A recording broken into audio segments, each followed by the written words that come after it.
Hey everyone, it's Professor Kelsey here. I just wanted to take a minute to pop in on week 2 and say hello to you all. I know online classes can feel really impersonal and it can feel hard to get to know your professor and your classmates and feel like there's a real person on the other side of the screen. So I just wanted to take a minute to pop in and say hello.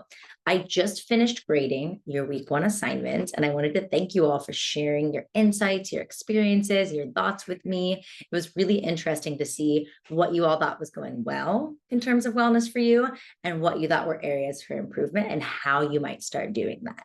Now, this week, you're actually going to set a goal for the rest of the semester and an action plan using our tiny habits and atomic habits approaches rather. So I'm excited for you all to get to explore that a little bit deeper and set an action step for yourself for the semester. Lastly, I just looked through the discussion, looking at your experiences on the mind body connection and flourishing.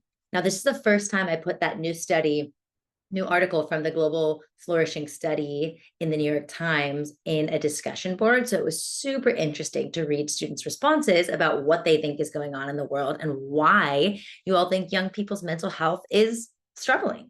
And I included this question as a discussion prompt because I see it every day in my classes, in my online classes, in my in-person classes, particularly since COVID, which is something that many of you noted. I've seen that many students discuss struggling with mental health. So kind of in summary, some of the things that you all mentioned on there were things like technology, a huge emphasis on technology, smartphones, screens in general, while having some great aspects to them, being things that many of us are constantly glued to that take us away from social connection and into social comparison. And there is a lot of research on this now on the impact of technology and particularly on social media on young people's health. And if that's something that you're interested in, I highly recommend checking out The Anxious Generation by Jonathan Haidt.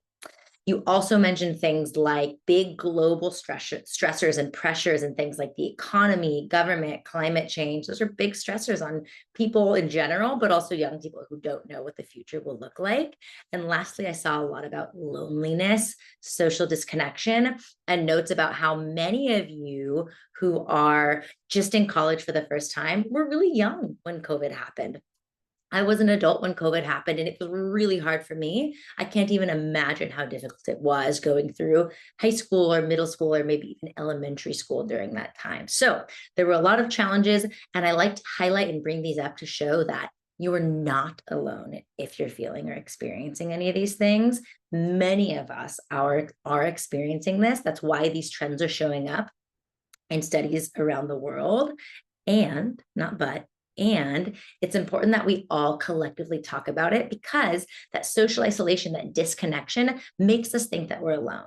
And that feeling of loneliness with our suffering and our struggles adds an extra layer of suffering. So, no, you're not alone if you're struggling with any of these things. And I highly encourage you to look back through classmates' replies to see what folks were talking about for what helps them, what they think might help in terms of connecting, limiting screen time, not totally getting rid of it, but limiting it, finding new ways to make friends and support communities. And again, this is not all going to be done on the individual level. There's lots of systemic, governmental, organizational level change that will have an impact, but there are things that you can do, that I can do, that we all can do together to improve our sense of flourishing. And I know you all explored that in your week 1 self-assessment, thinking about what area of wellness you'd like to positively impact moving forward. So I encourage you to really think about that this summer. What areas are you already flourishing? And what areas would you like to continue to flourish more in?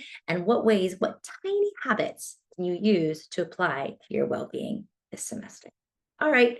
Take care, everybody. Have a great rest of your day and week. And I look forward to continuing this course with you. Bye-bye.